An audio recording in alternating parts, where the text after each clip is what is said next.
Alrighty guys, I'm in the garage because I've been working on the Rampage. It's up on the bench. You can see we've got a much straighter link setup now. I did go in and adjust these shocks, angling a little bit more inward toward the top. We'll show you in just a little bit how we did that. I had to get in here and work on these anyway because I bent the shock shaft. It was completely sticking. These shocks are actually pretty nice to work on. Because they come apart real easy, and yeah, they just take a lot of oil. That's the only problem, is all the oil's dirty, but I had to put it back in because I did not have enough oil to switch it out in all of them. So I'm gonna have to order it, and it's so easy to do. We'll go ahead and do it at some point here soon. Just put in fresh oil. All right, there it is. Now I can show you what we've done. It's probably easiest from the inside here. You can see that is the original mark where the shocks were. I put it up and over. So my measurement point was actually right where this little curve is in the chassis. Straight down from that, I went a ½ inch, and I hit it with a Sharpie and I drilled through it. Just grabbed a drill bit that was about the same size as the original hole, and it worked perfectly. So that was the first thing, drilling out these shocks to be a little bit bigger. I'm still running all 4 of the originals, even though I bought 2 new ones as safeties in case something happens when I'm out and I just need to put a new one on. I have those.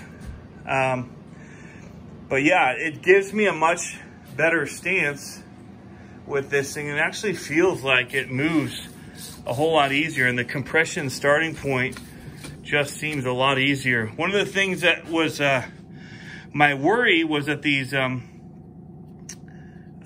ball ends here, rod ends, were gonna pop off of the ball when it pushed down all the way, because I know that Kevin Talbot had that problem. But these, I moved all the way to the end, and so far, hitting all the way down, it's not popping. So I did that on both. I may not have gone quite as high, but I also didn't want to get so high up here that I'm getting close to the edge of the chassis where it maybe break out. I want to have enough that there was some strength there, keeping it equal distance away from the other hole and any openings. So, but it feels good. It gave me a little bit of angle on that shock, which should help with it wanting to start. The cushioning, I do need to probably maybe try some low-C shocks on here, maybe on the uppers at least, so that initial hit up there will go a little bit easier, because these are pretty stiff springs. So anything I can do to make it a little bit softer would be good. But again, I can push all the way down here, and it's definitely pulling the ball and rod end, but it is not popping it. So we'll see how that does. And normally this suspension doesn't seem to travel that far anyway, except when my kids are sitting on it. So we'll see how that goes. That might be something we can't do with them anymore, which is probably good for safety and other reasons. But yeah, I'm really, really happy with this truck. The last thing I need to do before I do get it out and run it is I need to adjust the front end here. It's running dual servos, and so it's not easy to just trim out when you get a little bit off. And so right now I'm steering hard to the left after my last bashing. And I did just notice that this is a little bit loose right here especially. So that'll need to be tightened for one.